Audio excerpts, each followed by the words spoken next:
¿Perdón? Tengo una pregunta para ustedes, pues, sobre inspección. Sobre la Ok. Ok, vamos a orar rapidito. Tu Padre Celestial, te pido que estés con nosotros durante estos estudios de tu palabra y de las verdades que tú estás comunicando a través de la Biblia. Te pido que sean de provecho, que aprendamos uno de nosotros y que podamos tener un impacto en esta comunidad, en todo Puerto Rico. Te lo pedimos. Amén. Ok, pues la otra vez estábamos hablando acerca de Pelagio, ¿verdad? Así que voy a resumir rapidito para ponerlo en contexto. Estuve pensando un poquito acerca de lo que él sí estaba enseñando y tratar de ponerlo como en un espectrum, ¿verdad? Porque básicamente si uno mira estos puntos de vista, es interesante que uno siempre va a ver cosas complejas, ¿verdad? Cosas doctrinales que van desde un punto de vista extremo hasta el otro, y casi siempre es en algún punto en el medio que está la verdad, ¿verdad? A veces las cosas como que pueden ir más a un lado que en el otro, pero casi nunca un punto extremo yo encuentro que sea el punto correcto, porque casi siempre las doctrinas son tienen dos cosas y o sea, son complejas porque hay dos verdades que se encuentran y que están en balance y que están ¿cómo se llama? Entrelazadas, que interactúan las unas con las otras. Una paradoja.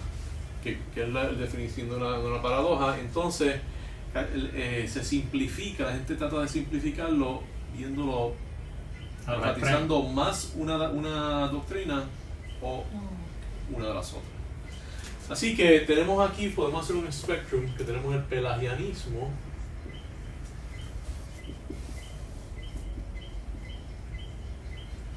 tenemos lo que podemos llamar esta tiene varios nombres: armenianismo, semipelagianismo,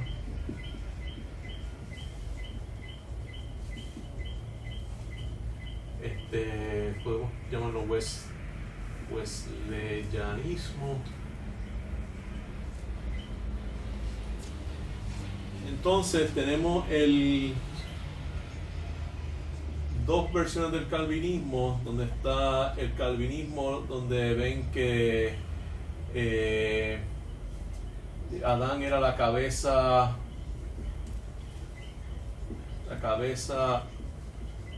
natural, y el calvinismo que ve a Adán como la cabeza federal. He encontrado que casi hay dos tipos de calvinismo en general en mi estudio. Estoy tratando de ver si estos puntos de vista caen también en ese tipo de... O sea, podemos asociar cierto tipo de calvinismo con varias cosas y el otro tipo de calvinismo con otras cosas más extremas. La cosa con el pelagianismo básicamente hace una dicotomía entre la voluntad y la naturaleza. El pecado es puramente un acto de la voluntad, por lo tanto la naturaleza no se corrompe. Nosotros no heredamos una voluntad corrupta de Adán. Así que básicamente la naturaleza no es corrompible, no se corrompe. ¿Okay?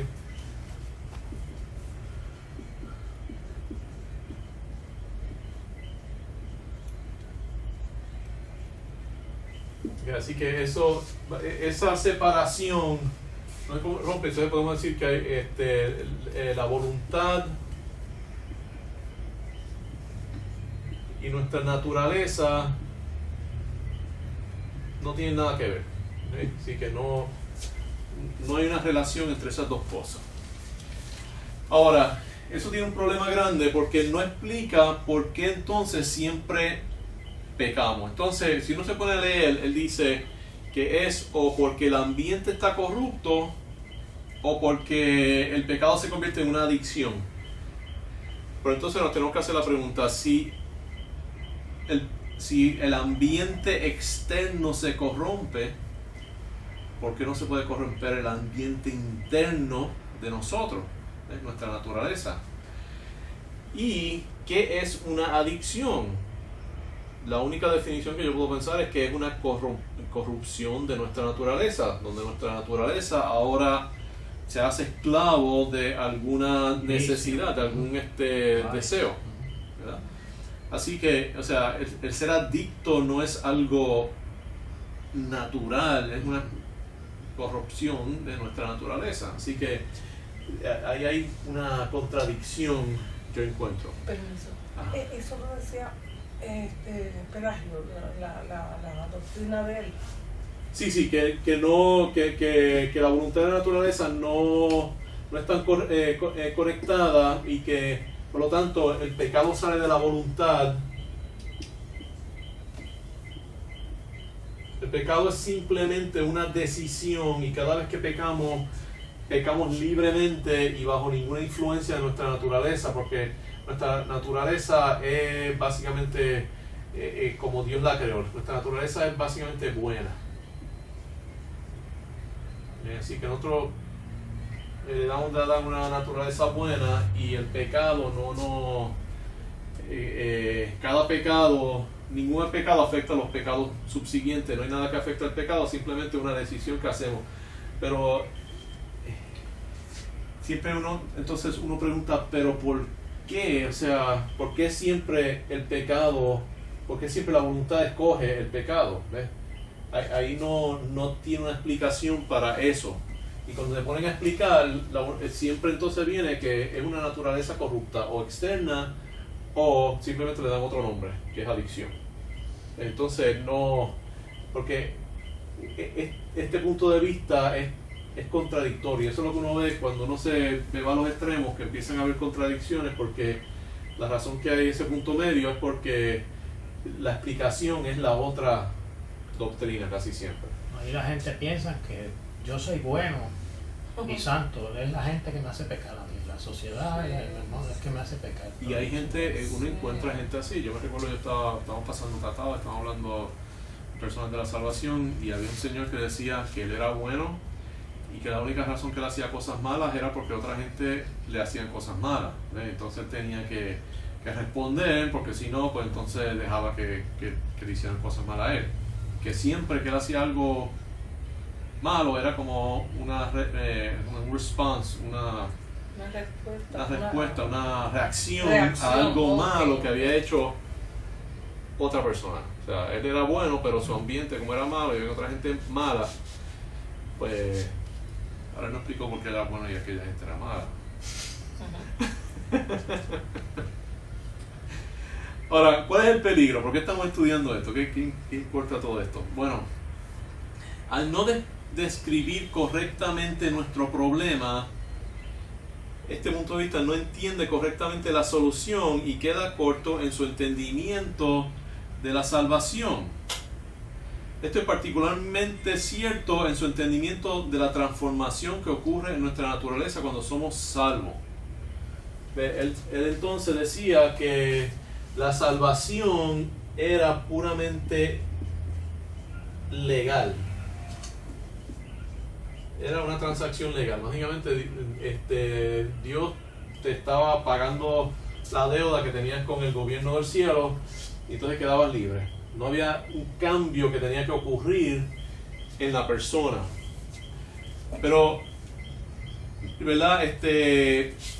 Yo pienso que eso está en error, porque la Biblia habla de una transformación que ocurre en nuestra naturaleza cuando somos salvos, y como la labor del Espíritu Santo es esa transformación en nuestro carácter y nuestra naturaleza, entonces tampoco se queda corto también en cuanto a entender y explicar la labor del Espíritu Santo. Y la cosa es que este es un punto de vista bastante natural, ¿verdad? Porque la gente no quiere pensar que yo soy malo y que yo heredé esa naturaleza mala, ¿verdad? Porque pues como que no, o sea, la gente quiere pensar que son buenos. Pero entonces El problema con eso es que su entendimiento de la salvación es bien mínimo y que no entienden el problema grande que nosotros tenemos y que necesitamos una solución que sea bien potente. Con un paciente, si el paciente no entiende que de verdad no tiene un problema, como hoy una señora que me estaba diciendo que veía bien, pero técnicamente estaba legalmente ciega, pues no se va a someter a una operación. Va a querer que uno le dé espejuelo o algo, insistir, ¿verdad? Que la solución que quiere es algo que no de verdad no le va a solucionar su problema. Así que ese es el problema que tiene eso. ¿Algunas preguntas o comentarios acerca de eso? A ver. Así que ahora vamos a lo que se llama el semipelagianismo. ¿Qué es esto? El pelagianismo o el armenianismo o el wesleyanismo toma una posición intermedia entre el calvinismo y el pelagianismo, ¿verdad? Está entre estos dos puntos de vista. Y hay una pequeña diferencia entre lo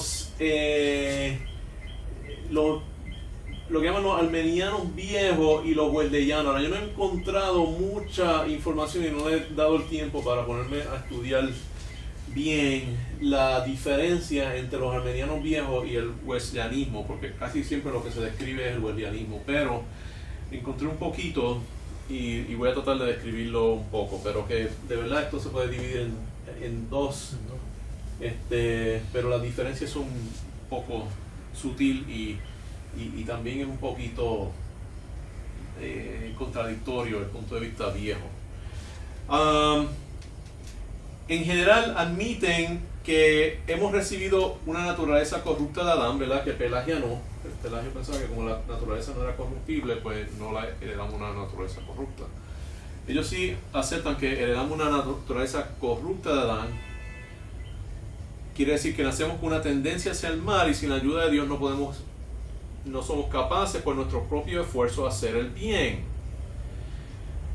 También recibimos la culpa de Adán, pero esto se define como estar sujeto a castigo, pero no como culpabilidad de por sí.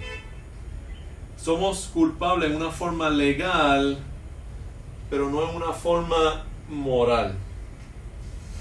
Ahora, el hecho de que eso es tan difícil de entender y que en español de verdad no existen palabras buenas, porque en inglés se puede decir guilty culpability, que yo pienso que son bastante sinónimos, pero en el español está culpa y culpabilidad, eso es más sinónimo todavía.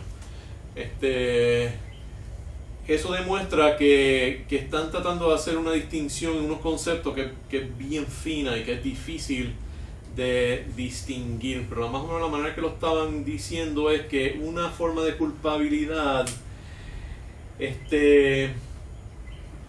es una mancha que se atribuye a la persona como resultado de una acción que nunca ni aún la salvación quita, porque es algo que hemos hecho. O sea, es básicamente atribuirle a una persona el hecho de que esa persona ha pecado. La otra es atribuirle a esa persona una deuda que resulta por ese pecado. Entonces la deuda se puede transferir, pero el hecho de que la persona pecó no se puede transferir ni se puede quitar nunca. Entonces lo que ellos dicen es que nosotros recibimos la deuda, pero no la mancha de haber pecado, porque no pecamos, eso Adán pecó. Los armenianos viejos decían que no heredamos ninguna de las dos cosas. Esa es la diferencia, es una diferencia bien sutil. Y si no heredamos ninguna de las dos, ¿cuál fue el propósito del sacrificio de Jesucristo? Exacto. Yo pensé eso. I'm free. Porque ellos separan el heredar una tendencia hacia el mal a nosotros, porque ellos lo que están pensando de culpabilidad es la culpabilidad que nos, del infierno. El problema es que no podemos separar el recibir una tendencia hacia, o sea, porque si lo que estamos diciendo es que recibimos de Adán una tendencia para hacer el mal, y al hacer ese mal entonces nos da una culpa, como quiera, o sea, ¿por qué me dieron esa tendencia? Es un castigo ya de por sí, porque es algo que me lleva a hacer algo malo, y resulta en una forma inescapable que yo sea culpable, entonces que termine castigado. Pero ese es el problema del armenianismo, que trata de separar esas cosas, ¿ves? O sea, que separan la corrupción de de la culpa, ¿ves?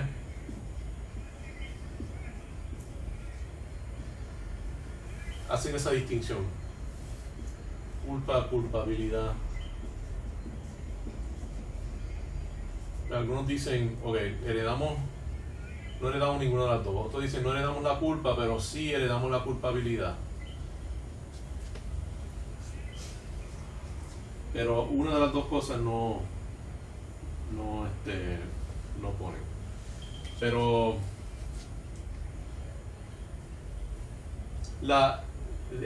así que esos son unos, eso es una parte sutil de eso, y no vi una discusión. Yo chequeé en 2 libros de teología, no vi una discusión muy en detalle de cuando niegan eso, de por cómo de separar esto. Pero la cosa es que yo pienso que es uno de los problemas que tiene ese punto de vista. ¿Y en qué pasajes bíblicos ellos se basan para llegar a esas conclusiones? Porque es que, mire que yo he hablado y trato que alguien me explique. Es que es el sentido de que ¿por qué a mí me están culpando por algo que hizo otra persona? Yo creo que es más algo emocional que de verdad algo que diga las escrituras. Filosofía de hombre. Exacto. Eso mismo. Básicamente, es que rechazan eso porque no Esa es la idea de ellos. Ahora, lo que hizo Wesley es que dijo, ok, pues está bien, pues él dijo, recibimos esa culpabilidad, está bien. Pero entonces Dios viene y básicamente cancela todo esto, ¿verdad? Lo cancela, y entonces ahora nos da algo que cancela eso, y ahora básicamente estamos como si fuéramos pelagianos, porque como que nuestra naturaleza está semi-restaurada. Y entonces eso es lo que llaman la gracia, en inglés es prevenient grace, que a mí siempre se me olvida cómo se dice en español porque es medio raro. Es la gracia adelantada, anticipada o preveniente. En inglés es prevenient grace, pero esa palabra no existe exactamente en el español, así que podemos decir, es como una gracia anterior que básicamente empezamos a recibir en el momento que nosotros nacemos, y parcialmente cancela esta transmisión y nos pone en un estado parecido al pelagianismo, por eso se llama semipelagianismo. O sea que es como nos descorrompe.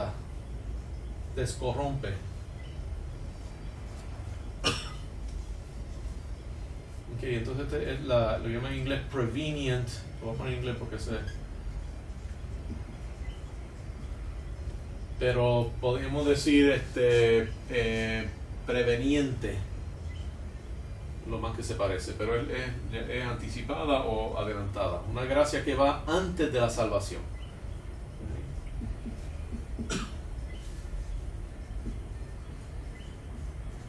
Esa gracia entonces es una gracia, entonces la cosa es, esta es una gracia universal. Esto todo el mundo la recibe. Entonces eso permite que la persona entonces ahora pueda escoger. Esto restaura la voluntad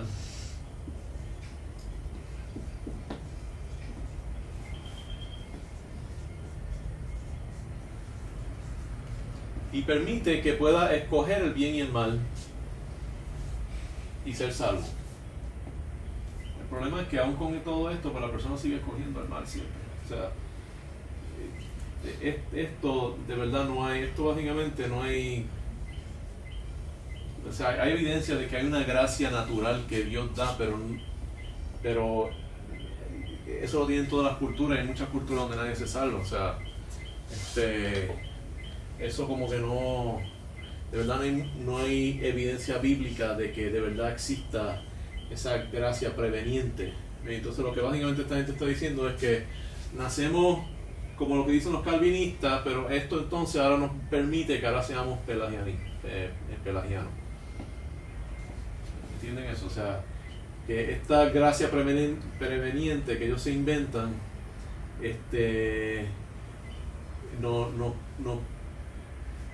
básicamente nos mueve desde, dicen los calvinistas también, en cuanto nacemos, pero en cuanto nacemos, viene esta gracia que entonces hace un cambio en nosotros que ahora nos pone aquí bastante cerca de este punto de vista de Pelagio. Es una gracia que todos reciben por igual, cancela la herencia de la naturaleza corrupta, nos pone en un estado que, aunque no igual, al menos equivalente al de Adán en el jardín. Y como eso se parece a lo que decía Pelagio, se llama semipelagianismo. La diferencia es que Pelagio enseñaba que este estado era el estado natural del ser humano, mientras que Wesley decía que era el resultado de la gracia de Dios como resultado del sacrificio de Cristo. Y es lo que creen las iglesias metodistas y nazarenas, y no encontré, pero estoy seguro que las pentecostales también, porque salen de la iglesia metodista y nazarena. Así que les voy a leer lo que ellos dicen. Dice: la gracia preveniente es el amor divino que rodea e envuelve a toda la humanidad y precede cada uno y todos nuestros impulsos conscientes. O sea, precede cada uno y todos de nuestros impulsos conscientes. Esta gracia impulsa nuestro primer deseo de agradar a Dios, nuestro primer centelleo de entendimiento acerca de la voluntad de Dios y nuestra primera leve convicción transitoria de haber pecado contra Dios. La gracia de Dios también despierta en nosotros un sincero anhelo para ser liberados del pecado y de la muerte, y nos mueve a arrepentimiento y fe. Ese era del libro de la disciplina de la Iglesia Metodista Unida.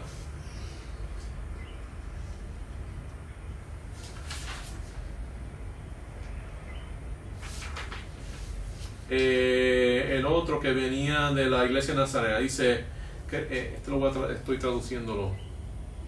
Dice: creemos que la creación de la raza humana en godlikeness, en semejanza a Dios, incluye la habilidad de escoger entre el bien y el mal, y que todos los seres humanos, por lo tanto, fueron hechos moralmente responsables, y que a través de la gracia, a través de la caída de Adán,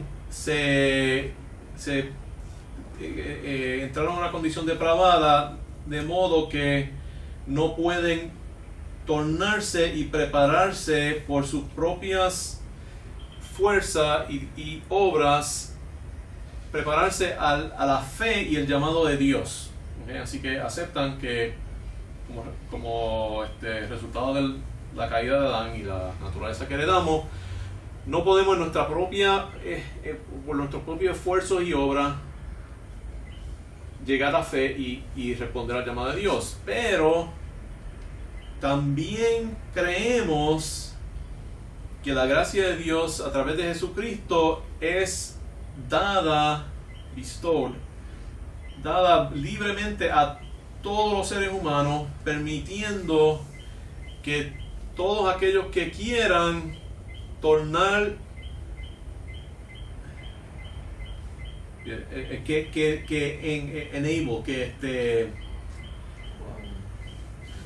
una palabra facilita o te empodera. Facilita o empodera a todo aquel que quiere,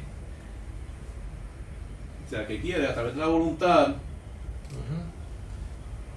lo empodera a poder tornar de pecado a rectitud, de creer en Jesucristo para perdón de pecado y limpieza para perdón y limpieza de pecado, y para seguir buenas obras que son aceptables y pleasing, Agradable a Dios. agradable y aceptable en sus ojos. Eso. Así que básicamente lo que ellos están diciendo es que hay una gracia universal que básicamente nos restaura a un estado parecido al de Adán, y ahora podemos escoger a Dios. Y usted sacó eso del libro de los metodistas, ¿verdad? El primero de The Book of Discipline of the United Methodist Church 2004, y el segundo lo encontré online. Los dos están online, pero el otro era premierstudios.com, Nazarene Documents, Manual 2005-09 PDF. Y no proveían ningún pasaje bíblico que sostuviera ese argumento de ellos, ¿verdad? No me recuerdo haberlo encontrado. Esto no me puse a chequear en esos documentos si eso existía, pero yo sé que en los libros de teología que tengo, pero la cosa es que esta gente no escribe un libro de teología. Los que escriben libros de teología son estos. Sí, sí, es cierto. Es cierto. Ellos no van a... Es cierto. Ellos no van... uno de los libros que es No pueden. que es bastante gordo No pueden. de los calvinistas, porque tienen media página describiendo Pero el armenianismo. un día, yo digo que básicamente mucha de la iglesia se basa en esa teoría de que Cristo, a través de aceptar a Cristo, obtenemos Por mi voluntad, exacto. la voluntad de uno, ¿verdad? Ujú. Pues puede recibir el perdón de pecado. Ujú. Y si pues, seguimos su enseñanza, va a haber una transformación, o debe de haber una transformación. Ya yo no debo de ser la misma persona, porque lo que dice la palabra yo lo tengo que aplicar a mi vida. Ajá, pero entonces lo que es interesante es que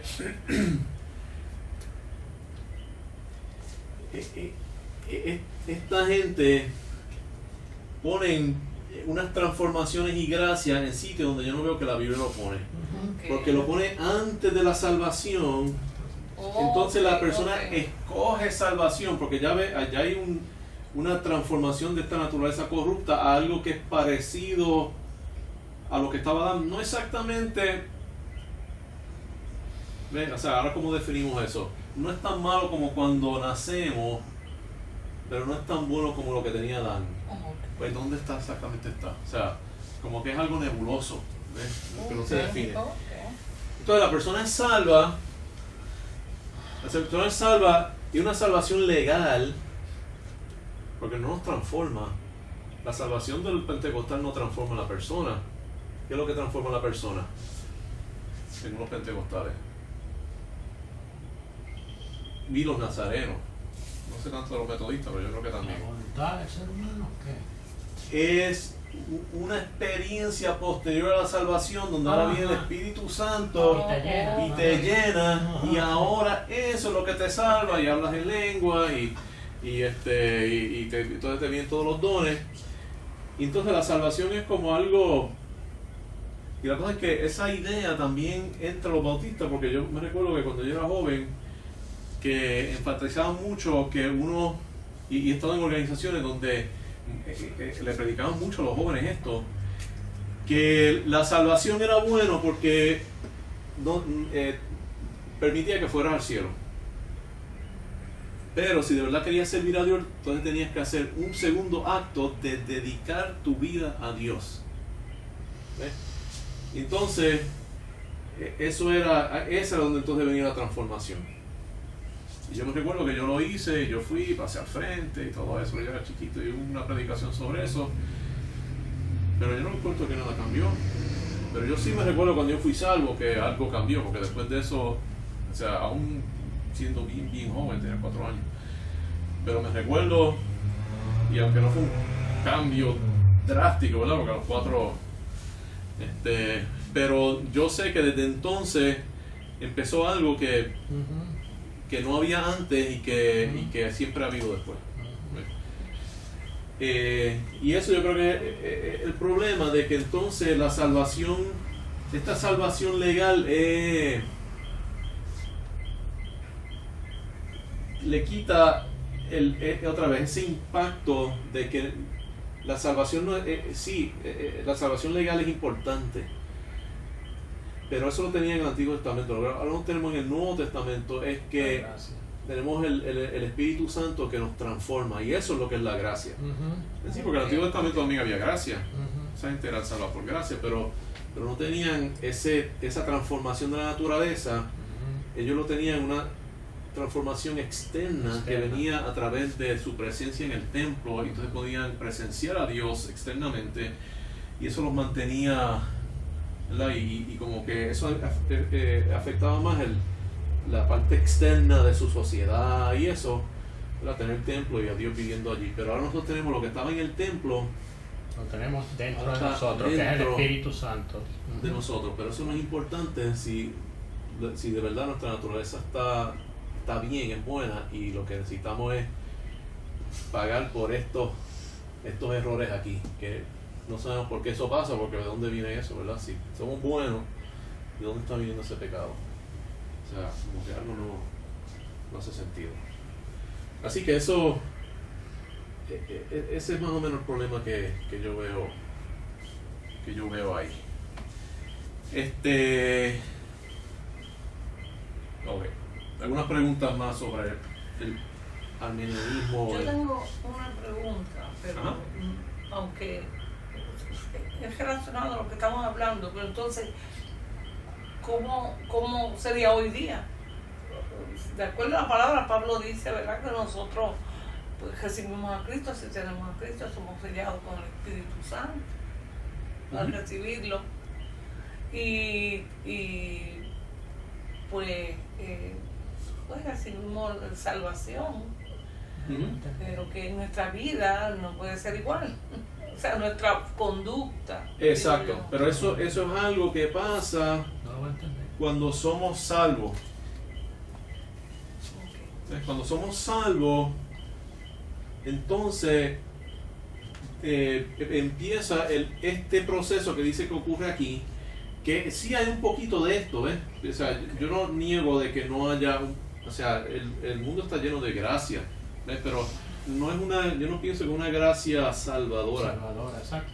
Que es la diferencia entre lo que dicen ellos y lo que dicen el calvinismo. A lo que ellos se refieren, perdón, con gracia whatever. Eso es lo que se podría llamar la providencia en lo que nosotros definimos, ¿o no? Sí, hay un aspecto de providencia. Entonces, sí, yo diría que podría ser considerado un aspecto de la providencia de Dios, exacto. Y la cosa es que eso es algo también que emana de los cristianos. Porque una cosa que yo me he dado cuenta es que la razón que hay mucha gente que no es salva en la iglesia y la gente no se da cuenta es porque yo creo que esa gente como que absorbe la gracia externamente, y entonces pueden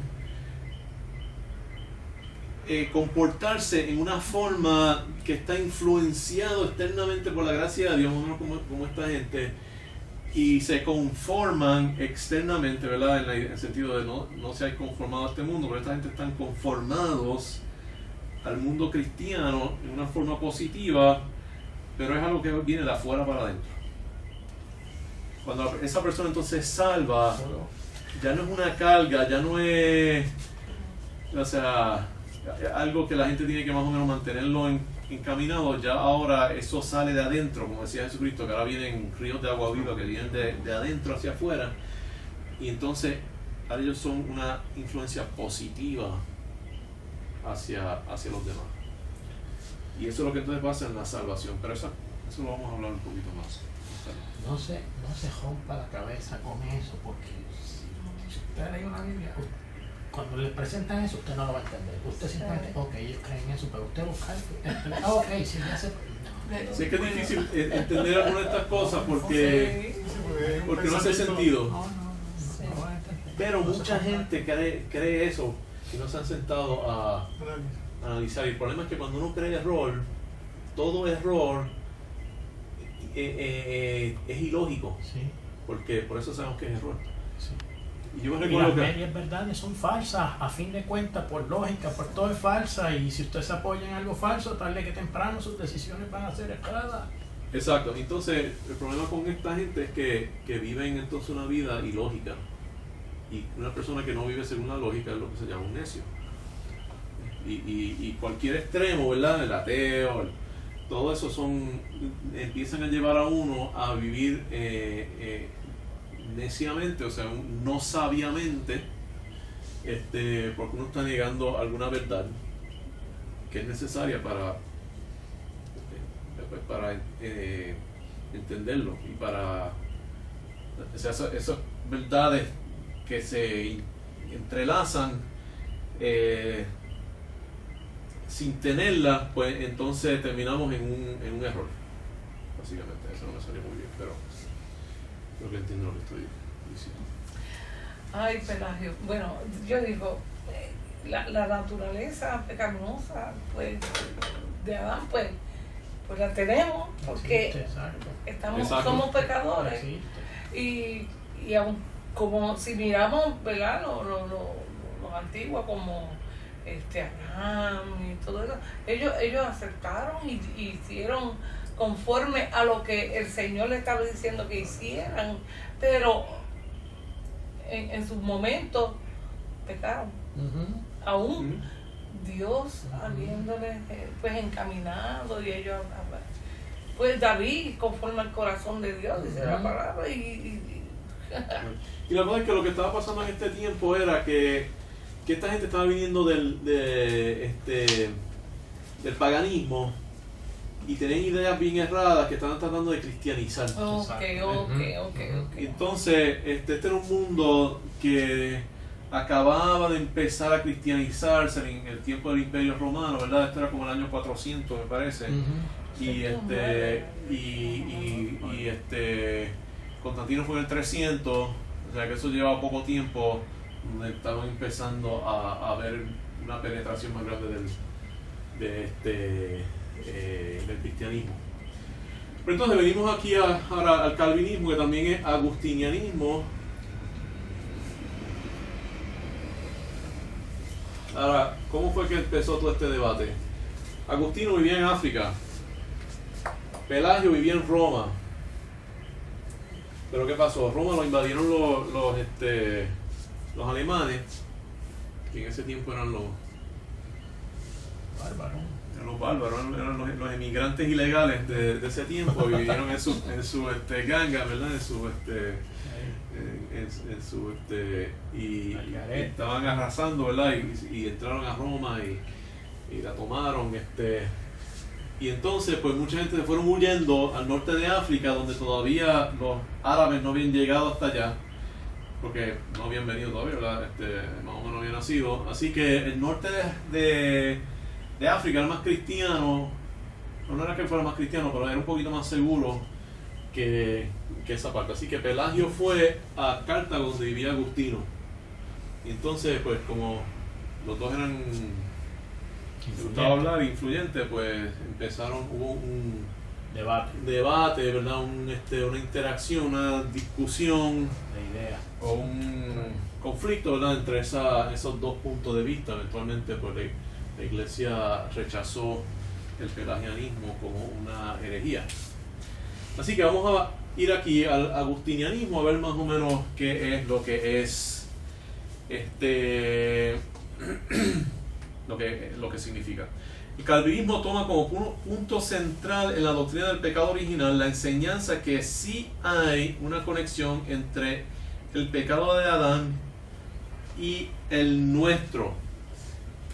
Esto dice que no existe ninguna conexión. Esto dice que la conexión ha sido cortada, ¿verdad? Porque que había una conexión leve, pero que esa conexión ha sido cortada, ¿verdad? Por la gracia preveniente, ¿verdad?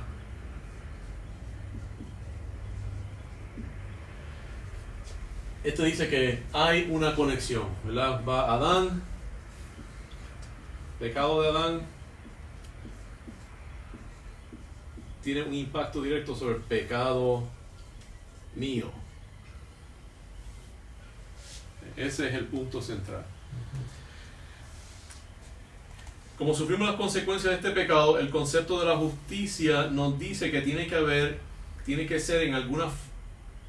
dice que tenemos que ser en alguna forma culpables del pecado de Adán, lo cual a su vez requiere que tuvimos que haber en alguna forma participado en el mismo. Así que ese pecado me lleva a ciertas consecuencias, ¿verdad? Así que, ¿qué quiere decir? Si uno tiene consecuencias,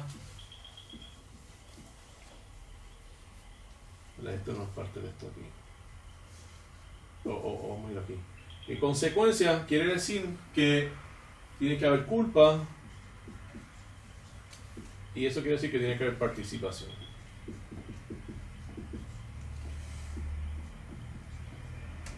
¿Okay? Así que la consecuencia, aquí hay dos cadenas lógicas, ¿verdad? El pecado de Adán, el pecado mío, consecuencia. Esta cadena como que va hacia atrás, ¿verdad?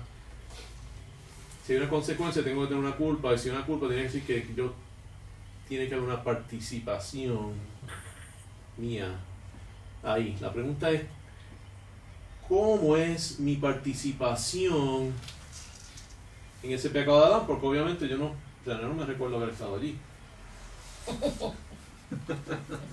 ¿Verdad? Ahora, esta es la pregunta grande y hay dos contestaciones. Una es, ¿verdad? Es todo esto. Una es la cabeza natural, ¿verdad? La pregunta es ¿cómo es esto? Unos dicen que es esto y otros dicen que es esto. Cabeza federal. Cabeza. Ay, no entiendo, yo no federal y la federal y la natural. Ahora le natural. explica. Ahora le explica. ¿Cómo? Que ahora le explica. Okay. Así que hay dos posibles contestaciones. La primera es que Adán es la cabeza federal, legal o representativa de la humanidad, y la otra es que la cabeza natural. Y entonces eso está asociado con el concepto de cómo es que se transmite el alma. ¿Okay? El primer punto de vista, que es el federal, que yo pienso que es un poquito más extremo, es que el alma, cada vez que hay un alma nueva, Dios la crea de la nada dentro de la naturaleza, y que hay una desconexión entre el alma y la naturaleza. O sea, que el alma no viene como resultado de la naturaleza. Simplemente reside ahí y entonces Dios la crea nueva. ¿No? Así que es nueva.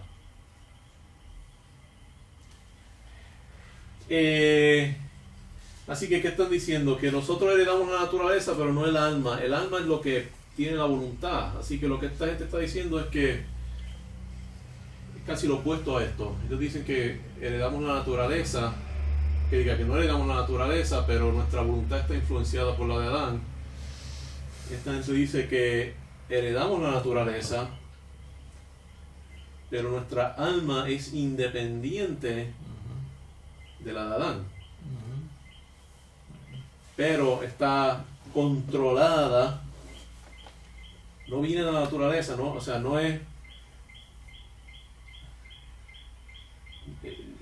viene de la naturaleza, pero es influenciada de la naturaleza. No sé cómo dibujar eso, pero una sí y otra no. ¿Entienden eso? Sí. Mi alma no sale de mi naturaleza. Si Dios no viniera y me pusiera un alma a mí, yo nacería como un animal.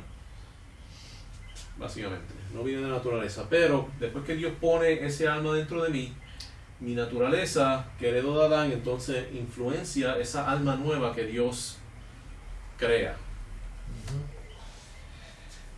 Pero entonces, ¿por qué es justo que Dios me meta dentro de una naturaleza que está corrompida para que entonces yo empiece a pecar? Porque Él era nuestro representante legal. Es verdad, como si los Estados Unidos, si el presidente Trump declara guerra contra Irán, ¿verdad? Que puede ser que pase pronto. Mi esposa es iraní. Pero ahora está aquí, ¿verdad? Y si Trump declara guerra contra ese país, pues entonces ahora todos estamos en guerra contra ese país, porque él es mi representante federal, ¿verdad? Y entonces lo que él hace tiene consecuencias sobre mí, ¿verdad? Pero no es una decisión que yo hice. Así que psicológicamente nosotros no estamos presentes en Adán, pero legalmente él nos representaba.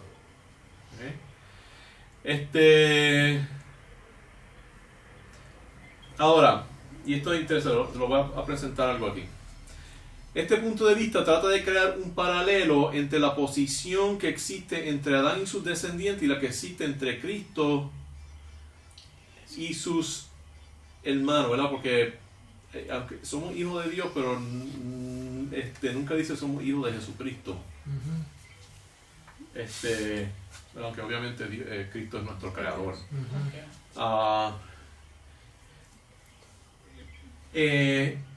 Ahora, lo que pasa es que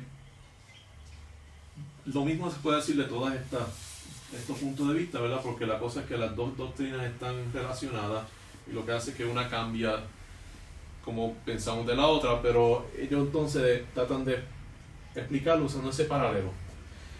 Pero el problema es que ese paralelo se puede decir de otra forma. Entonces, él dice, de la misma forma que la rectitud de Cristo se imputa a los creyentes, el pecado de Adán se imputa a sus hijos, ¿verdad? De una forma legal.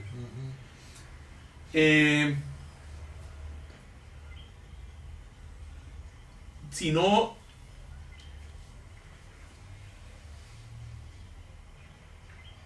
ahora, entienden eso, a nosotros se nos imputa la rectitud de Jesucristo, pero antes se nos había imputado el pecado de Adán. Pero hay un pequeño problema ahí, porque yo nunca escogí que me imputaran ese pecado. Pero podíamos argumentar que yo no escogí que me imputaran ese pecado, mientras que yo sí, se podría argumentar que yo sí escojo que se me impute la rectitud de Cristo. Así que es el contraargumento a eso, pero hay un contraargumento a ese contraargumento. Y es que aunque cada vez que pecamos sí estamos escogiendo, avalando y que se nos impute la culpabilidad de Adán, y la Biblia enseña que de verdad la rectitud de Cristo no es porque yo la escogí, es porque Dios decidió imputármela. Así que el argumento de tratar de igualizarlo a lo que creemos de cómo se imputa la rectitud de Jesucristo no nos define cuál de esos puntos es el correcto, porque básicamente todo esto se crea ese paralelo. ¿Entienden lo que le estoy diciendo? Pero usan ese argumento para decir que este es el correcto, pero se cae porque la manera que lo definen de verdad se puede definir de muchas otras maneras. Lo que hay que ver es qué es lo que en sí dice la Biblia acerca de esas dos formas de imputaciones que van a ser similares. Entonces, ahora vamos a esto. Entonces pues vamos a ver qué en sí es lo que dice la Biblia, a ver cuál de estos está más cerca.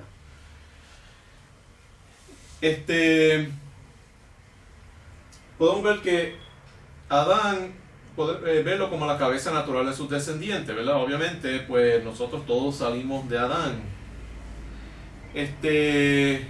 Y lo que este punto de vista también dice es que nosotros también heredamos el alma de nosotros, del alma de Adán, lo recibimos de nuestros padres como una parte integral de nuestra naturaleza. O sea que no es que Dios crea cada vez que nace un niño, Dios le pone un alma, sino que el alma es algo que sale naturalmente, ¿verdad? De genética y de nuestra naturaleza, del DNA y todo eso. Es algo que resulta de la naturaleza que nosotros heredamos. Desde ese punto de vista se llama traducionista. Eso quiere decir que el alma de todos los seres humanos en un sentido general estaba presente en Adán. Ahora lo que yo entiendo es que este punto de vista permite las dos cosas, ¿verdad? La cabeza natural también puede ser la cabeza federal. Pero este es exclusivo, ¿verdad? Si solo, o sea, este puede ser solo, pero este implica los dos. Los dos.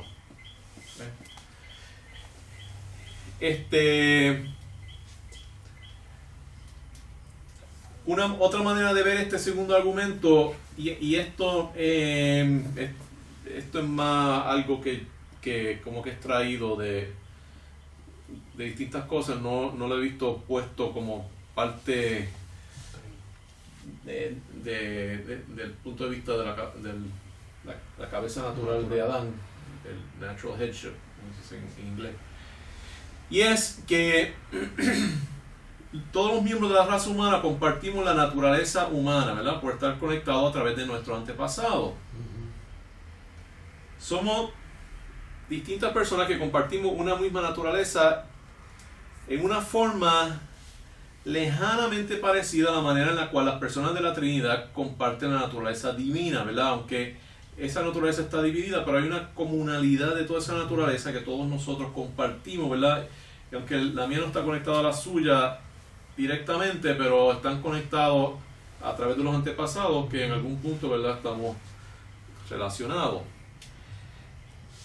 Cuando Adán pecó, causó la muerte espiritual de esa naturaleza humana que entonces comparte con todos sus descendientes.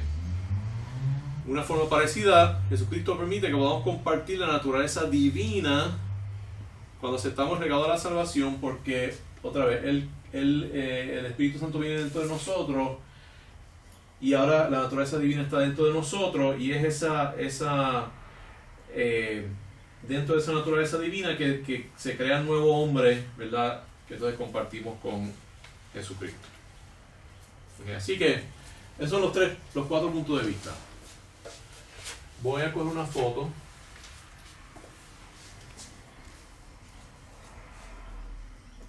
Y entonces lo voy a borrar, porque entonces vamos a ver en sí qué podemos determinar que dice la Biblia como tal. Yo cojo esa foto y entonces las posteo. Me acuerdo de otro.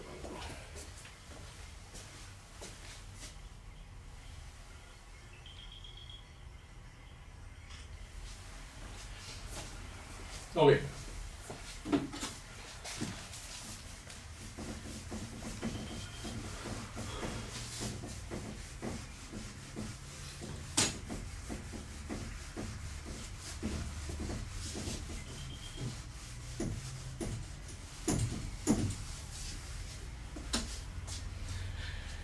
Ok, ¿qué dice la Biblia? Vamos a Romanos 5, tratar de analizar un poquito este pasaje, en lo que queda del informe. Romanos 5, 12 al 21 dice: Por tanto, como el pecado entró en el mundo por un hombre, y por el pecado la muerte, y así la muerte pasó a todos los hombres, por cuanto todos pecaron. Pues antes de la ley había pecado en el mundo, pero donde no hay ley no se inculpa de pecado. No obstante, reinó la muerte desde Adán hasta Moisés, aun en los que no pecaron a la manera de la transgresión de Adán, el cual es figura del que había de venir. Pero el don no fue como la transgresión, porque si por la transgresión de aquel uno murieron los muchos, abundaron mucho más para los muchos la gracia y el don de Dios, por la gracia de un hombre, Jesucristo. Y con el don no sucede como en el caso de aquel uno que pecó, porque ciertamente el juicio vino a causa de un solo pecado para condenación, pero el don vino a causa de muchas transgresiones para justificación. Pues si por la transgresión de uno solo reinó la muerte, mucho más reinaron en vida por uno solo, Jesucristo, los que reciben la abundancia de la gracia y del don de la justicia. Así que, como por la transgresión de uno vino la condenación a todos los hombres, de la misma manera por la justicia de uno vino a todos los hombres la justificación de vida. Porque así como por la desobediencia de un hombre los muchos fueron constituidos pecadores, así también por la obediencia de uno los muchos serán constituidos justos. Pero la ley se introdujo para que el pecado abundase, mas cuando el pecado abundó, sobreabundó la gracia, para que así como el pecado reinó para muerte, así también la gracia reine por la justicia para vida eterna mediante Jesucristo, Señor nuestro. Ahora, si uno mira este pasaje, ¿verdad? Hay gente que no le gusta estudiar teología y le gusta los salmos, ¿verdad? Este no es un pasaje que a la gente que le gustan los salmos lo va a encontrar fácil. Aunque los salmos son importantes, ¿verdad? Y definitivamente están en la Biblia por una razón y son súper importantes. Pero a veces la gente entonces ignora esto, y esto también es súper importante. Pero esto no es algo que uno se puede poner a leer y sentirse, ¿verdad? Ese es, como dijo alguien, que creía en hablar en lengua porque hacía que se sintiera como feliz y como con calor, y yo no sé, como lo estaba describiendo de una forma esotérica. Ajá, pero entonces estos pasajes, ¿verdad?, no se prestan a ese tipo de uno, ¿verdad?, sentirse lindo, ¿verdad?, de un paisaje bonito, con los perritos y las flores. ¿Verdad? Y me hace querer ir por allá, ¿verdad?, y darle gracias a Dios. Este es un pasaje que uno tiene que sentarse a analizar. Y eran las enseñanzas de Pablo. Las enseñanzas de Pablo, lo que Pedro mismo decía que eran difíciles, pero están en la Biblia por alguna razón, ¿verdad? Y es basado en, básicamente, yo diría que esto y algunos otros pasajes son más o menos de Romanos y algunas otras cosas acerca de la Trinidad, que son los ganchos esenciales donde recae casi toda la teología. Exacto. Si no fueran por esos pasajes no existiría tanta cosa como teología cristiana, pero cuando la gente se puso a estudiar estas cosas, ¿verdad?, y algunos otros pasajes, pues entonces ahí dijeron, aquí hay mucho que estudiar, ¿verdad?, y analizar. Así que eso es lo que vamos a tratar de hacer. En este pasaje, el primer versículo, yo diría que es el pasaje más clave, y los otros elaboran y apoyan este pasaje, esa idea, esta secuencia que se presenta aquí. Dice, y así que lo voy a leer de nuevo: por tanto, como el pecado entró al mundo por un hombre, así que el pecado entró al mundo por un hombre, y por el pecado la muerte, así la muerte pasó a todos los hombres, por cuanto todos pecaron. ¿Okay? Lo que tenemos que ver aquí es que un análisis cuidadoso de este pasaje no indica que Pablo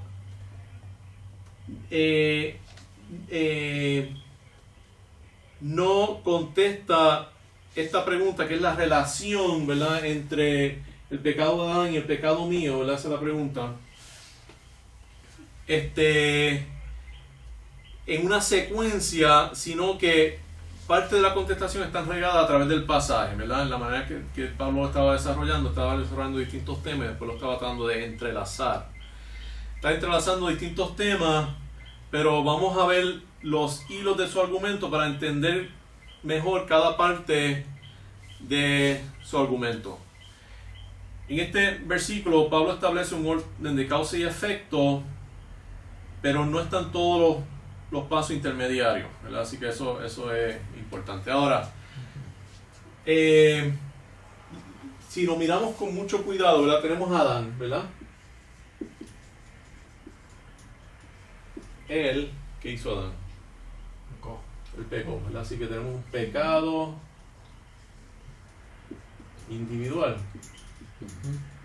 Él como individuo pecó. Ahora, ¿qué pasó cuando él pecó? Entró la muerte. Él murió, ¿verdad? Así que Causa.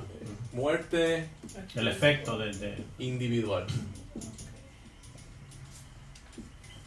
Ahora, ¿qué dice? ¿Qué pasó con esa muerte? Pasó a los hombres, a todos, Pasó a los hombres, ¿verdad? a todos los hombres. Ahora, ¿cómo pasó a los hombres? Pues porque somos hijos de Adán. Pero también pasó a toda la naturaleza. también. Y ahí pasó más como, yo diría que es casi como una infección, ¿verdad? Que fue. Como un virus que contaminó Exacto. toda la creación.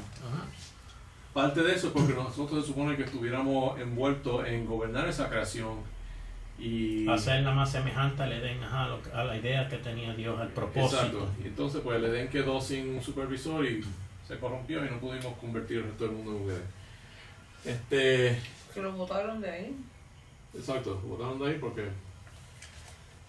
Así que esto entonces hay ahora una muerte, eso pasa a una muerte colectiva, ¿verdad? O universal.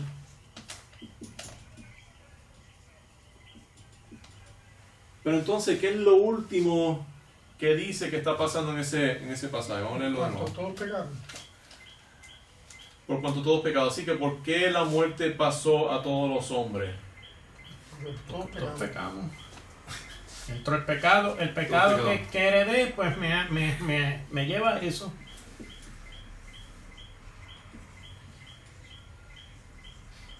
Y un problema que yo veo es que mucha gente continúa esto de esta forma para acá. Muerte universal.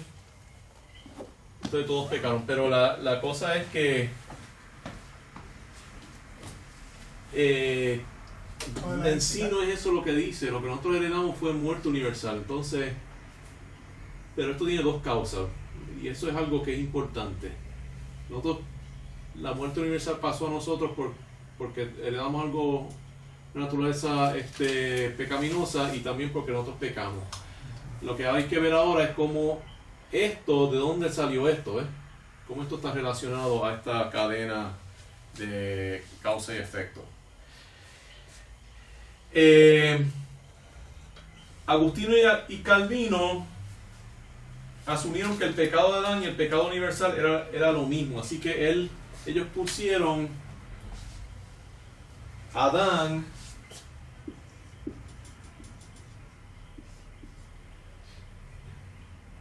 pecado. Entonces aquí combinaron las dos cosas. Pecado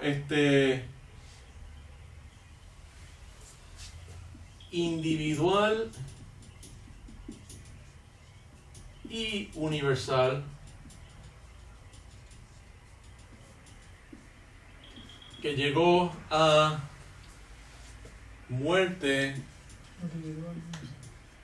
individual Universal. y universal.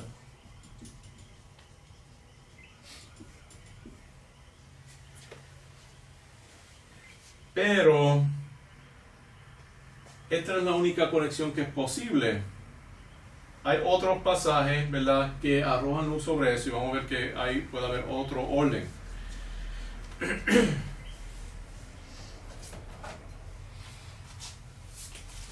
Podemos ver otros pasajes, ¿verdad?, si vamos por ahí que apoyan esta línea aquí. Dice Romanos 5:15, dice, porque si por la transgresión de aquel uno murieron los muchos, que está diciendo Adán pecó, ¿verdad? Adán, transgresión, murieron los muchos, muerte universal. Brinca esto, Adán, pecado, muerte universal. Eso concuerda, ¿verdad? El versículo 18 dice, así que como por la transgresión de uno vino la condenación a todos los hombres. Otra vez, Adán, pecado. ¿Para cuál es la condenación? Hay una pregunta, pero la condenación podría ser esta muerte universal, ¿verdad? Porque la muerte tiene, o sea, la paga del pecado es muerte, esa muerte puede ser muerte eterna. Versículo 14 dice: no obstante, reinó la muerte desde Adán hasta Moisés, aún en los que no pecaron a manera de la transgresión de Adán, que es figura del que había que venir. Así que otra vez, Adán, pecado individual, muerte individual. En el 19 dice: porque así como por la desobediencia de un hombre los muchos fueron constituidos pecadores. Adán, pecado individual, pecado universal. Aquí hay un brinco hasta acá. Así que vamos a ver que el énfasis en todos los pasajes, excepto ese último, es esto de aquí. Así que hoy vamos a ver ahora cómo cae ese pasaje. Nos queda un poquito. ¿Quieren un break o estamos? Vamos, son las 8:30. Seguimos, ¿eh? ¿Ah? Como quieran. No hay problema, porque Sí, si paramos perdemos el hilo, porque Sí. esto no es tan sencillo. Ok, así que vemos básicamente que tenemos esto, y el otro que tenemos es que vimos que es el 19, ¿verdad? Este básicamente el versículo 12, todos los otros pasajes apoyan eso, el 15, el 19, el 18, el 14, pero entonces el 19 tiene Adán, pecado individual,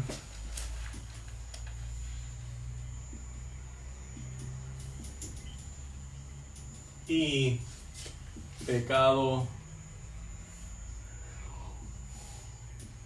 universal. ¿Okay? ¿Qué estoy diciendo? Que esto es universal. Que esto también es resultado de esto. Ujú. ¿Ves? Es lo que está diciendo. Aquí también hay una conexión. La pregunta es cómo es esa conexión. Así que ese pasaje nos enseña dos cosas importantes. Primero, hay definitivamente hay una relación entre el pecado de Adán y el nuestro.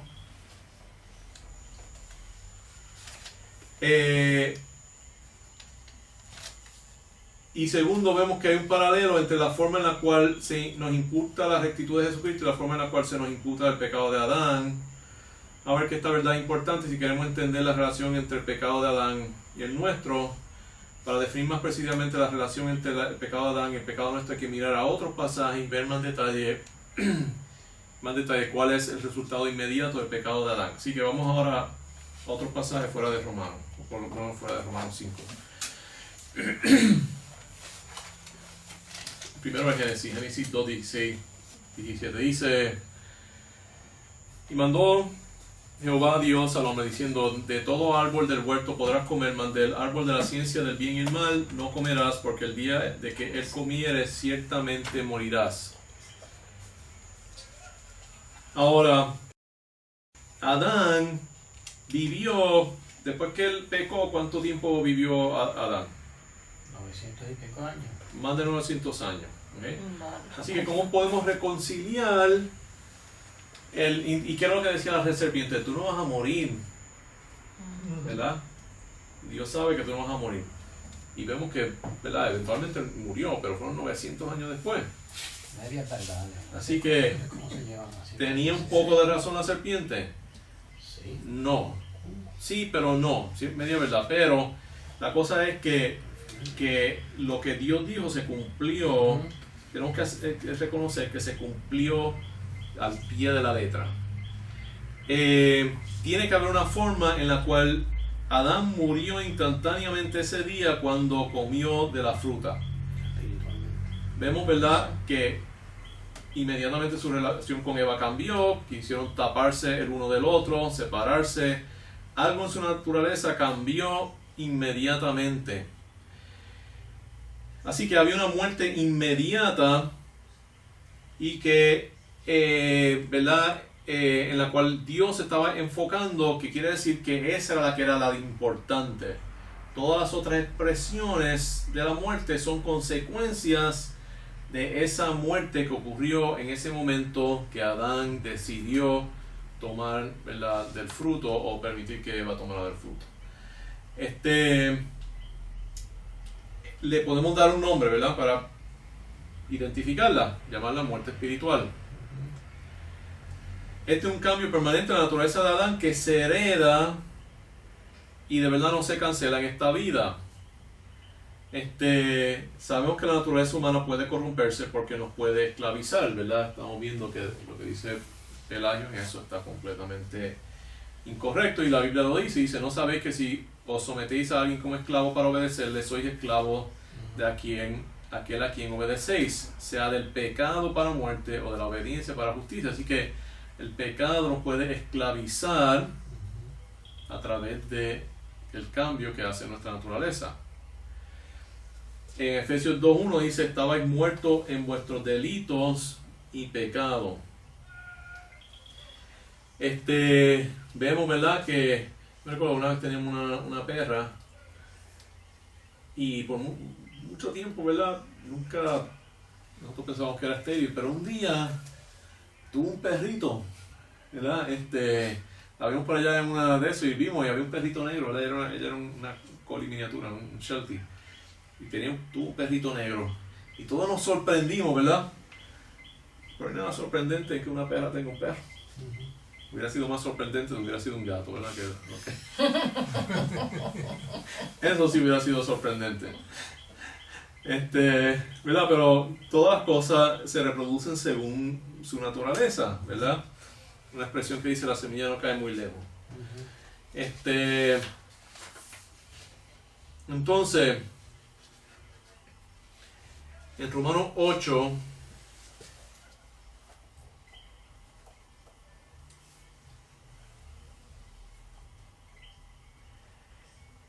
no lo voy a leer por un poquito largo, pero vamos a leer la última parte.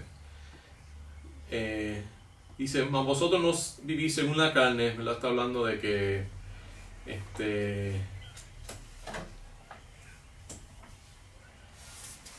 vamos a leerlo.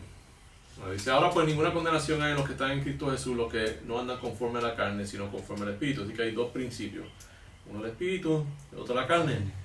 Así que eso yo creo que es la clave de todo esto, que uno heredamos de Adán y el otro lo heredamos de Jesucristo. Porque la ley del Espíritu de vida en Cristo Jesús me ha librado de la ley del pecado y de la muerte. Por el principio del pecado de la muerte, ¿verdad?, heredamos de Adán. Porque lo que era imposible para la ley, por cuanto era débil por la carne, Dios enviando, y yo creo que la ley aquí está hablando de esa parte más del templo y del Espíritu Santo, no tanto de la ley moral, que aunque también la ley moral, o sea, la ley moral nos puede decir que somos pecadores, pero no tiene, lo que le faltaba a ese sistema del Antiguo Testamento era esa transformación de nuestra naturaleza, ¿verdad? La solución al problema. La solución en sí al problema.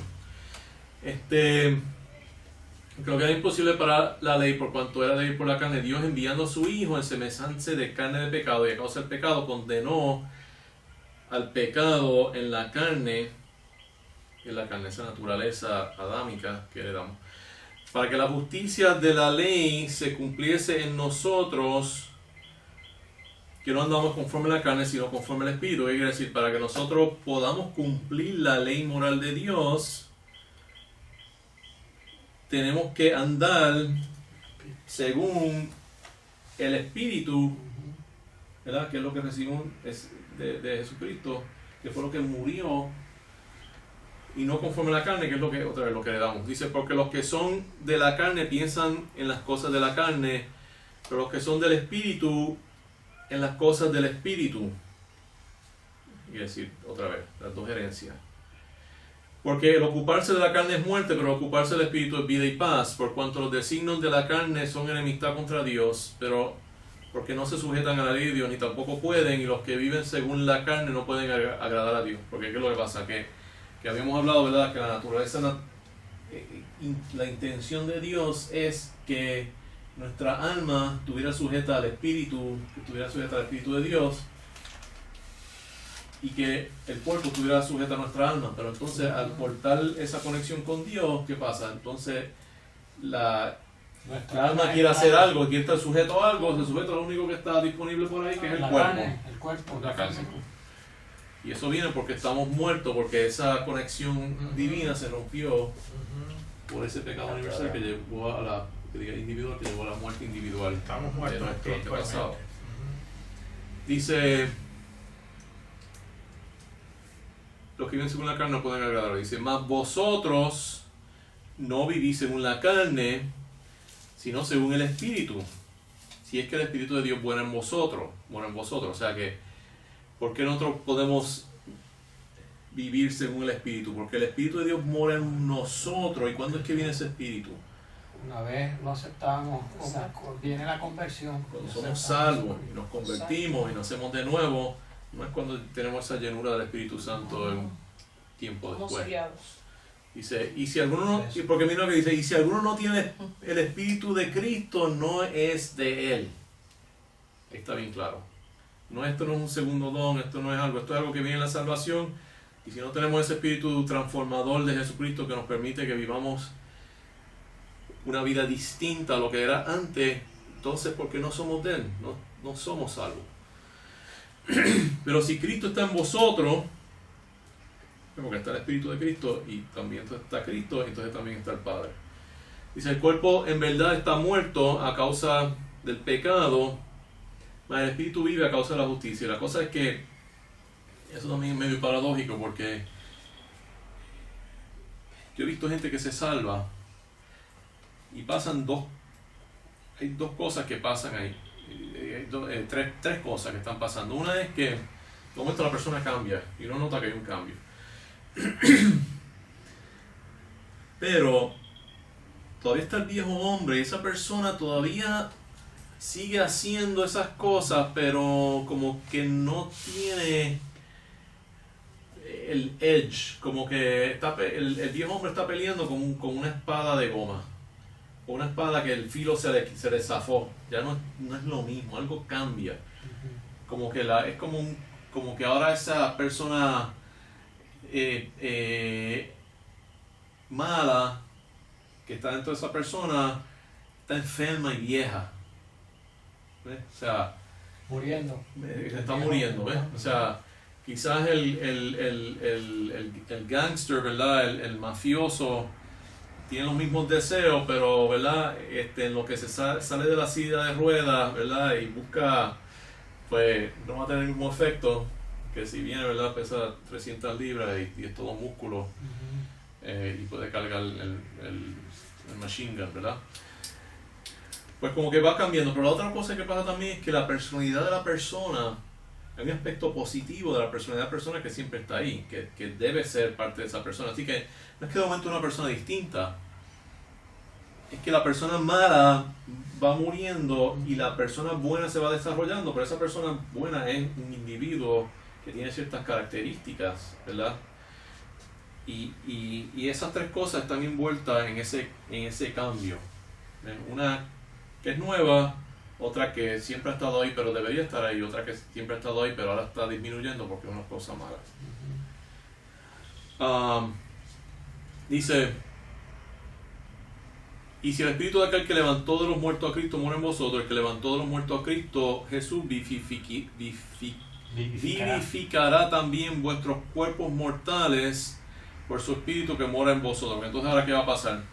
Esa salvación, ¿verdad? Nuestro cuerpo, hemos sido esclavos a nuestro cuerpo y el viejo hombre está atado en esa parte, está atado al cuerpo, pero aún el cuerpo también se va transformando porque la resurrección eventual, una resurrección física. De verdad nosotros no vamos a estar en el cielo, eso lo vamos a estudiar después, no vamos a estar en el cielo como piensa la gente. ¿Ves? Es algo distinto.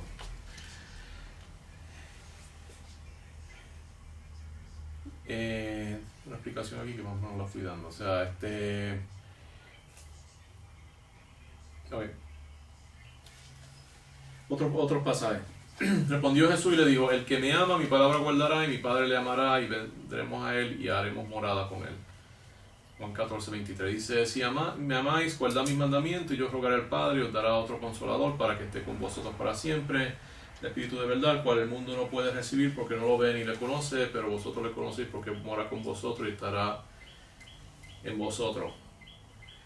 Está Juan 15, que es la vid y los pámpanos, ¿verdad? Habla mucho de permanecer, la idea de permanecer, ¿verdad? De estar conectado, ¿verdad? El Espíritu Santo está dentro de nosotros. 1 Corintios 6:19 dice, o ignoráis que vuestro cuerpo es templo del Espíritu Santo, el cual está en vosotros, el cual tenéis de Dios y que no sois vuestro. Ezequiel 36:27 y 27:14 dice, Dios pondrá su espíritu en el corazón de su pueblo. Y así que ahora vamos a tratar de sacar una conclusión de esto.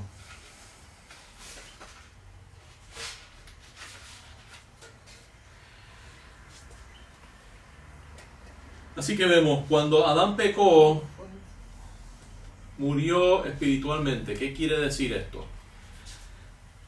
Parece que el ser humano está diseñado para ser el templo de Dios a través de la morada del Espíritu Santo y que sirve como el conducto de la presencia de Dios. ¿Okay? Porque vemos todos estos pasajes, ¿verdad? ¿Qué quiere decir que somos la vid y los pámpanos? Porque hay algo, ¿verdad? Esa conexión, algo que viene de Dios, que va a través de nosotros y que no se manifiesta en fruto. ¿Ves? Porque la savia de la planta viene, ¿verdad? Que tiene azúcar y muchas cosas y entonces produce el fruto, ¿verdad? Los racimos de uva, todas esas cosas. Así que nosotros íbamos a ser conducto de la presencia de Dios. Está también interesante, ¿verdad? En Zacarías, que habla de los dos olivos, ¿verdad? Y todos los tubos y eso que iban al candelabro, que entonces brillaban. Esos dos olivos eran el sumo sacerdote y el rey, el gobernante, ¿verdad? Y el Espíritu Santo venía a través de ellos y ellos no se brillaban, ¿verdad? Y la iglesia en el Apocalipsis es como el Espíritu Santo también, ¿verdad? Que es como el candelabro, que quiere decir que nosotros brillamos basado en ese aceite que es el Espíritu Santo. Cuando Adán pecó, esta presencia se fue. Nosotros heredamos una naturaleza humana vacía que no tiene la presencia de Dios. Esto nos predispone hacia el pecado. Esta naturaleza se corrompió como resultado del primer pecado. Como heredamos una naturaleza que participó en el pecado contra Dios, nosotros heredamos una culpabilidad que se refleja en el hecho que nacemos muertos. O sea, la culpabilidad se limita a que nacemos muertos, que no tenemos esa presencia de Dios, ¿verdad? Que tenía Adán y que probablemente se hubiera heredado también. Esto nos inclina en una forma irresistible hacia el pecado. Sin embargo, también aceptamos esta naturaleza de forma voluntaria y a sabiendo. Hacemos lo malo sabiendo que es malo, que es esta parte de aquí, ¿verdad? Nosotros no podemos decir, o sea, nosotros sabemos, muchas veces sabemos que estamos pecando y lo hacemos como quiera. O sea, eso es lo que en sí es el pecado. El pecado no es hacer cosas por accidente. Es saber, sí está malo, pero no voy a pensar de esto, lo voy a hacer. Lo que dice Pablo, el bien que debo hacer no lo hago y lo malo que no debo hacer, eso es lo que hago. Exacto, entonces lo que entonces hacemos es que, ¿verdad? Como habíamos visto de eso del pecado, que anestesiamos el pecado o quitamos, ¿verdad? Ese sentido que nos dice no lo hagas para entonces hacerlo, ¿verdad? Como las guerras brutales medievales y en otros sitios, pues se ponían, ¿verdad? Se emborrachaban o tomaban drogas para irse a matar de una forma bárbara, ¿verdad? Así que en este sentido repetimos el pecado de Adán y escogemos voluntariamente hacer el mal. Es la paradoja. Nuestra naturaleza nos lleva al pecado irresistiblemente como resultado del pecado de Adán, pero a la misma vez escogemos y afirmamos esta tendencia voluntariamente. Ambas cosas nos hacen culpables. Sin embargo, es la segunda que nos condena personalmente y nos manda al castigo eterno. Es escogerlo voluntariamente. Los niños que no han llegado al punto de cometer pecado conscientemente heredan la culpa que les entrega un cuerpo muerto. Pero yo pienso, ¿verdad? Y piensan muchos teólogos, que esa culpa no los manda al infierno hasta que confirmen esa naturaleza muerta pecando a sabiendas. Esta parte de aquí, ¿verdad? Esto tiene un paralelo exacto en la salvación y lo veremos más en detalle cuando vemos la salvación. Sin embargo, aquí también hay una paradoja. La salvación es resultado de un llamado de gracia y recibido, pero a su vez hay que aceptarlo voluntariamente. Y le voy a dar rapidito unos pasajes que demuestran esas dos cosas, ¿verdad? Porque nuestra muerte universal viene como resultado de, ¿verdad? Esta comunicación irresistible de muerte que heredamos y también de nuestra decisión. La salvación es una combinación de las mismas cosas. Juan 1, 11 a 13 dice: a los suyos vino y los suyos no les recibieron, mas a todos los que les recibieron, a los que creen en su nombre, les dio potestad de ser hijos de Dios. Esta parte de aquí, la voluntad. Los cuales no son engendrados de sangre, ni de voluntad de carne, ni de voluntad de varón, sino de Dios, ¿verdad? ¿Qué es esto aquí? Igual que nosotros heredamos de Adán algo que no queríamos, pero también voluntariamente lo hicimos. Nosotros heredamos de Dios algo del cual no tenemos nada que ver y que de verdad no queremos tampoco, pero entonces también hay una decisión asociada con eso. Porque está bien claro, nosotros no somos engendrados de voluntad de varón ni de voluntad de carne, sino de Dios, ¿verdad? ¿Quién es que hace la decisión? Nosotros. Pero nosotros lo recibimos y creemos en su nombre también. De todo lo que el Padre me da vendrá a mí, y el que viene a mí no le echo fuera. Están las dos cosas otra vez. Juan 6:37. Juan 6:43 al 44 dice: Jesús respondió y dijo: no murmuréis entre vosotros, ninguno puede venir a mí si el Padre que me envió no le trajere, y yo lo resucitaré en el día postrero. Y que vienen, pero el Padre los trae. Y un poquito más adelante dice: por eso os he dicho que ninguno puede venir a mí si no fuere dado del Padre. Entonces este es bien interesante porque yo estaba leyendo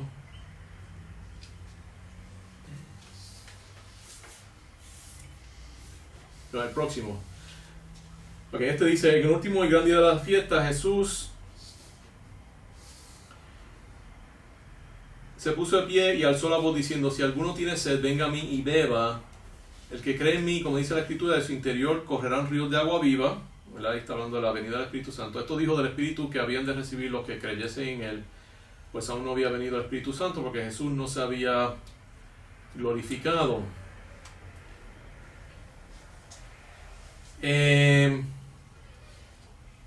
Entonces aquí hay un pasaje que es interesante porque uno va leyendo algo y de momento Jesucristo dice lo opuesto. Dice: todas las cosas me fueron entregadas por mi Padre, y nadie conoce al Hijo sino el Padre, ni al Padre conoce a alguno sino el Hijo, y aquel a quien el Hijo lo quiera revelar. Eso es bien calvinista, ¿verdad? Entonces dice el próximo versículo: venid a mí todos los que estáis trabajados y cargados, y yo os haré descansar. Llevad mi yugo sobre vosotros y aprended de mí, que soy manso y humilde de corazón, y hallaréis descanso para vuestras almas, porque mi yugo es fácil y ligera mi carga. Jesucristo no era de estas personas que decía, ese debate entre los arminianistas y los calvinistas, vamos a dejarlo y no vamos a hablar de eso, ¿verdad? Porque él coge en el mismo pasaje, un versículo dice es calvinista y el otro versículo es un poquito arminianista. Así que pasa, después de la muerte de Jesucristo, esta presencia que se había ido se puede restaurar. Eso nos da una energía, una dirección que nos permite ser recto, hacer buenas obras y ser productivo. Esa es la gran diferencia entre el Antiguo y el Nuevo Testamento. Como habíamos explicado, en el Antiguo Testamento el poder del Espíritu Santo no era accesible excepto externamente a través de la presencia del Arca del Pacto y algunos individuos, ¿verdad?, que eran los líderes de la nación. Esa presencia que estaba en el Arca, que es el Espíritu Santo, ahora se encuentra dentro de nosotros, lo cual nos convierte en el templo de Dios. Pero como estaba explicando ahorita, ¿verdad? Si me adelanto a cosas que tengo, pues dice, este efecto no es total, ya nuestro cuerpo ha sido contaminado y la morada del Espíritu Santo todavía tiene un aspecto incompleto en una forma similar a lo que era bajo el Antiguo Testamento. Pero todavía es incompleto, pero es menos incompleto. En la resurrección, es en la resurrección que el control del Espíritu Santo sobre nosotros será restaurado. Por eso seguimos pasando nuestra naturaleza pecaminosa a nuestros hijos y la salvación nos hereda. Sin embargo, la morada del Espíritu Santo en los padres hace que sea mucho más probable que los hijos se salven y les da un grado de limpieza. Eso lo dice en Hechos 2:31, dice, porque para vosotros es la promesa y para vuestros hijos y para todos los que están lejos, por cuanto el Señor nuestro Dios nos llamare, ¿verdad? Hay una promesa a los hijos. 1 Corintios 7:14 dice, porque el marido incrédulo es santificado en la mujer incrédula en el marido, pues de otra manera vuestros hijos serían inmundos, mientras que ahora son santos, ¿verdad? Está hablando ahorita que estamos diciendo, ¿verdad? Que esa gracia interna que nos salva, que está dentro de nosotros, se como que emana de nosotros y se riega, ¿verdad? Igual que el pecado de Adán se regó como un virus por toda la... Pues esto como estamos hablando ahorita, ¿verdad? Que aún gente en las iglesias a veces que no son salvos parecen cristianos porque, ¿verdad? En la familia, pues eso va poquito a poco, ¿verdad? Porque uno ve la salvación corre en familia, ¿verdad? Una persona se salva, otra persona se salva, otra persona se salva y sigue corriendo en familia. ¿Algunas preguntas hasta ahora? Ahora voy a dejar que ustedes hablen para que no se...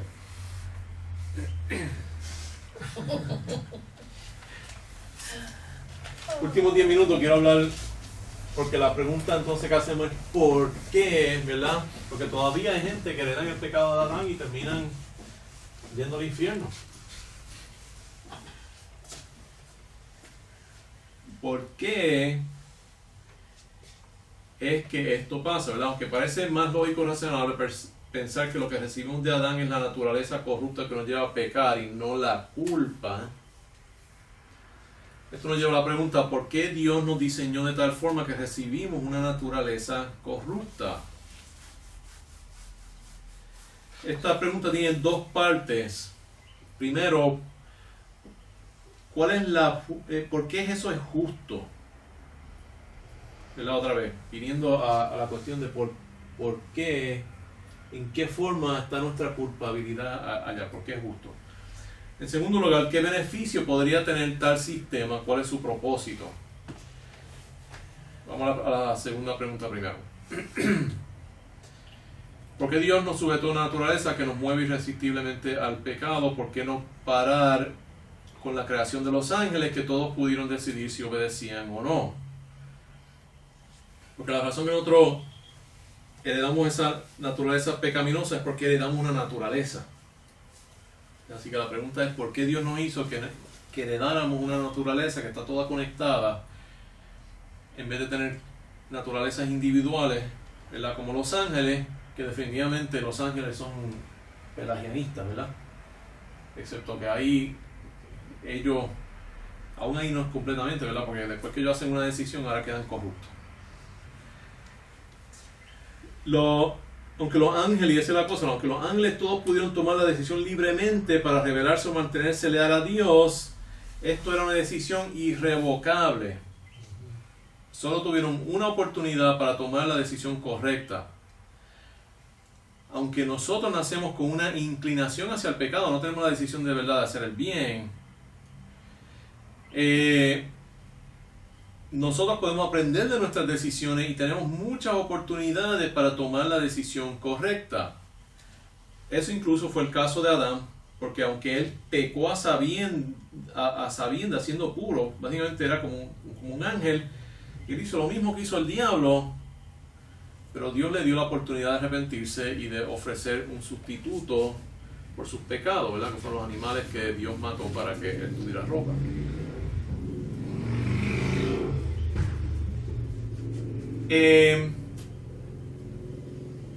Ahora, así que, ¿verdad? Esa es una de las razones que nosotros tenemos muchas oportunidades, hasta que los ángeles tenían solamente una. Y ellos no habían visto lo que iba a ser las consecuencias de su pecado, ¿verdad? Nosotros cada vez que pecamos vemos las consecuencias, podemos aprender de eso. Pero más allá de eso, y quizás en una forma más importante, el propósito más importante de nuestro estado es permitirnos ser hijos de Dios. Porque a la misma vez que heredamos esa parte de Adán, pero es eso mismo que permite que heredamos la naturaleza de Dios, ¿verdad? Porque Dios vino ¿verdad? Y se hizo un hombre, y eso permite que ahora nosotros podamos hacer lo que Satanás le prometió a Eva que pasaría si lo obedecíamos a él, que era ser igual a Dios. Pero nosotros podemos ser, no igual a Dios, pero ser parte de Dios, siendo salvos.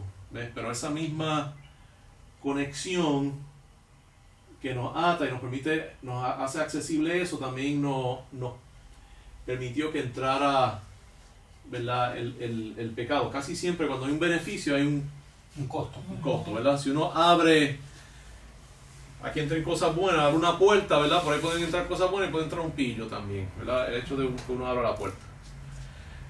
Cuando yo abro la puerta de mi casa, el perrito de adentro sale para afuera, el perro de afuera entra para adentro.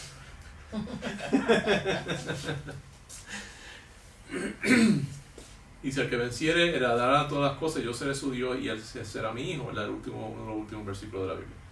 Apocalipsis 21 dice: la relación de padre e hijo en sus múltiples manifestaciones, madre, hija, abuelos, tíos, nuera, es una relación que nos llena de satisfacción, sin embargo también nos llena de dolor porque los padres se mueren, los hijos se van. Sin embargo, Dios nos puso sobre este planeta y este universo para que aprendiéramos, para que pudiéramos ser sus hijos. Esto es una relación con potencial infinito que nunca se acaba.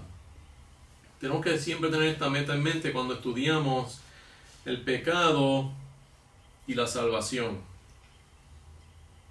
¿Okay?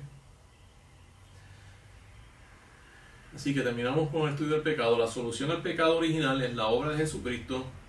Y la semana que viene comenzaremos a estudiar la doctrina de Jesucristo, lo que se llama Cristología. ¿Okay? Así que ya terminamos con eso del pecado. Gracias por venir. ¿Alguna pregunta o...?